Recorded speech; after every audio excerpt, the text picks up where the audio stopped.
India गठबंधनના ઉમેદવારના યોજાયેલ જનયાત્રા બાદ ભરૂચ જિલ્લા કોંગ્રેસના નારાજ આગેવાનોએ પોતાના સૂર બદલી ઇન્ડિયા ગઠબંધનના ઉમેદવાર ચેતર વસાવાને પત્રકાર પરિષદ યોજી સમર્થન જાહેર કર્યું હતું। इंडिया गठबंधन अंतर्गत आम आदमी पार्टी चेतर वसावा तरफ लोकसभा चूंटणी उम्मीदवार तरीके पसंदगी कलश ढोळवामां आवता चूंटणी लड़वाना अहमद पटेल परिवारजनों सहित नेताओं स्वप्न रोड़ाया था।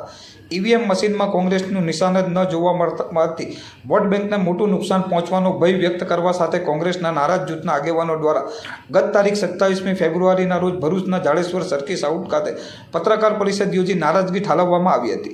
गठबंधनथी कोई वांधो नथी, परंतु जे पण उम्मीदवार होय ए कांग्रेसना चूंटणी चिन्ह पर चूंटणी लड़वो जोईए अने आ बाबते हाईकमांडने फेरविचारणा करवा अपील करी हती। जे बाद भरूच खाते इंडिया गठबंधननी जन आशीर्वाद यात्रा योजाई हती, जेना गणतरीना कलाकोमां ज नाराज जूथना सूर बदलाई गया था। जो कि लोकचर्चा मुजब जन आशीर्वाद समये आवेल गुजरात प्रदेश अध्यक्ष शक्तिसिंह गोहिल अने माइनोरिटी सेलना एक नेताना अथाग प्रयत्नोथी आ कोकड़ू उकेलायुं होय तेम हाल तो चर्चाई रह्युं छे। कांग्रेसना नाराज जूथे आजरोज राजपूत छात्रालय खाते पूर्व प्रमुख परिमलसिंह राणा, संदीप मांगरोला, सुलेमान पटेल सहितना आगेवानोनी संयुक्त पत्रकार परिषद बोलावी हती अने इंडिया गठबंधनना उम्मीदवारने समर्थन आपी निष्ठापूर्वक चूंटणीना प्रचारमां सहभागी थवानी खातरी आपी हती।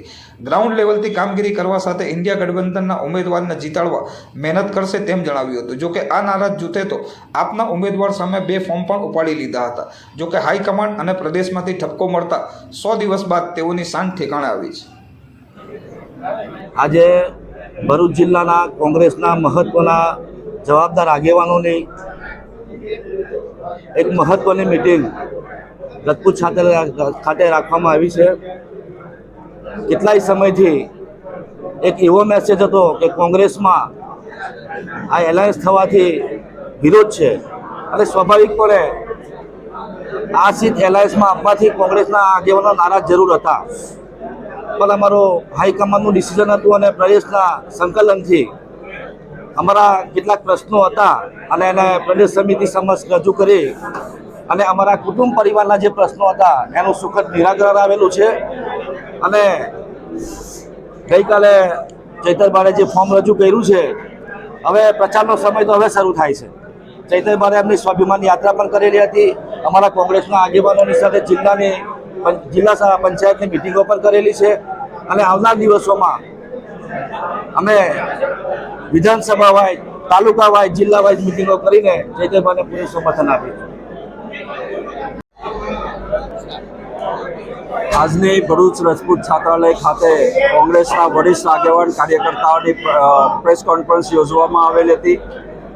જે રીતે ભારતીય જનતા પાર્ટી ભ્રામક પ્રચાર કરી રહેલી હોય કે કોંગ્રેસમાં 2 વિભાજન થયેલું હોય, એના અનુસંધાનમાં આપના દ્વારા તમામ આગેવાન કાર્યકર્તાઓને અપીલ કરીએ છીએ કે આપણે સૌ ઇન્ડિયા ગઠબંધનના ઉમેદવાર ચૈતરભાઈની સાથે છે। કોંગ્રેસનો નાનો મોટો કાર્યકર્તા કઈ રીતે ચૈતરભાઈ જીતી શકે એ દિશાની અંદર અમે સૌ આગેવાનો, કોંગ્રેસનો હોય, આમ આદમી પાર્ટીનો હોય, દરેક કાર્યકર્તા ભારતીય જનતા પાર્ટી કઈ રીતે હારી શકે એ દિશાની અંદર અમારા આયોજનો થઈ રહેલા હોય।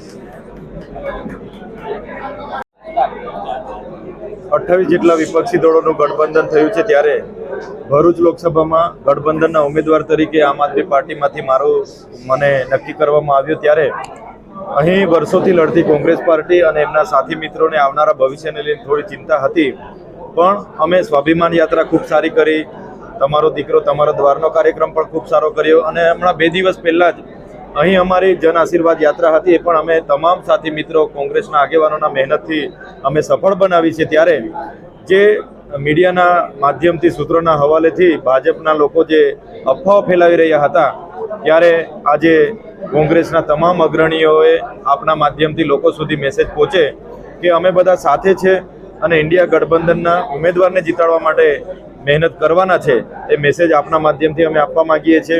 કોંગ્રેસના જેટલા પર અગ્રણીઓ વર્ષોથી ભાજપા સામે આ વિસ્તારમાં લડે છે, યોદ્ધાઓની જેમ કામ કરે છે, ત્યારે આવનાર દિવસોમાં અમે બધા એક ટીમ બનીને ઉતરીશું અને મને પૂરો વિશ્વાસ છે કે અમે આ વખતે ભરૂચ લોકસભા મહેનતથી અને સારી સરસાઈથી આ વખતે જીતી શકીશું।